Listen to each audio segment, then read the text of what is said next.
Hello, Sassoon City. I'm Aaron Roth, your police chief. I'm Brad Lopez, your fire chief. And we just wanted to take a minute to go over some statistics for the 4th of July and also thank our area partners that lent us a hand. If I may begin, just wanted to say thank you to the Solano Sheriff's Department for sending deputies to our 4th of July event, and also the Solano Probation Department and the Fairfield Police Department for sending officers during our 4th of July event. We had upwards of 25 officers working the event, including our agency and the assisting agencies, which really helped us handle some of the incidents that did arise throughout the evening and helped us just have a fun and safe evening for everybody. Just to go over some quick statistics from about 6 a.m. on the 4th of July till 6 a.m. on the 5th of July, dispatch created over 188 incidents and received 153 911 calls with an additional 190 non-emergency calls. Most of these calls did take place between 7 p.m. and midnight on the 4th of July.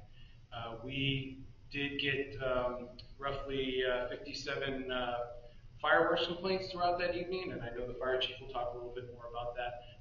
But we did have several incidents throughout the evening that did kind of hinder our ability to get to some of these incidents. We had several fights in the downtown area, a couple of which involved over 100 people at each time. So it significantly depleted our resources and our ability to handle some of the incoming calls. So again, thank you to all of our area partners for sending these much needed resources, and I will turn it over to Chief Lopez. Thank you. So from the fire department, on 4th of July, we responded to a total of 27 calls for service. And of those calls, 11 of those calls were fire calls in nature. Of the fires within our city that occurred, many attributed to fireworks and vegetation.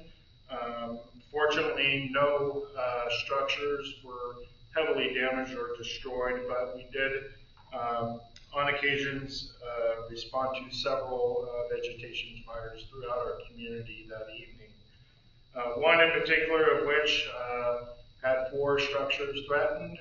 We were able to address that with assistance from our mutual aid partners, who would also like to take the time to acknowledge without their assistance, we wouldn't have been able to address our emergencies and fires quickly. So Fairfield Fire Department, Vacaville City Fire Department, Sassoon Fire District, and Medic Ambulance also just partners in assisting us during our community event, and as well as addressing our emergencies that evening.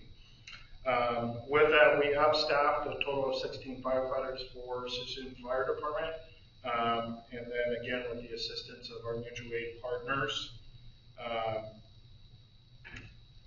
As Chief Roth noted, we had 57 calls into dispatch for complaints of illegal fireworks. And we did try to address that, particularly before the 4th of July, on July 2nd and July 3rd. We did some canvassing of our community to address illegal fireworks and provide for enforcement. Much of the activity on those evenings was very, very low, and we only had reported 2 to 3 calls. In each of those evenings were reported illegal fireworks in our community. With that, 4th of July, as we mentioned, was very busy for us. Our ability to address illegal fireworks was very difficult, particularly due to the emergency calls for service and the fires we were addressing in our community. With that, again, thank you to our assistants, our partners here at Sassoon City Police Department and our dispatchers who really helped pull this together. We hope everybody in our community enjoyed a fun and safe 4th of July, and thank you. Yeah, and with that, I just want to say thank you to the fire department as well. I got to see firsthand many of our firefighters out there on these fire calls. Sometimes people don't realize that a lot of these fire calls and other calls that we work on the PDN, both of our departments respond together. We often provide traffic control, and the fire department will provide medical and other services. So just want to say thank you to our local firefighters, our county firefighters, and all of our county law enforcement that came down to assist us. And thank you to the community for helping make this a fun and safe event. Thank you.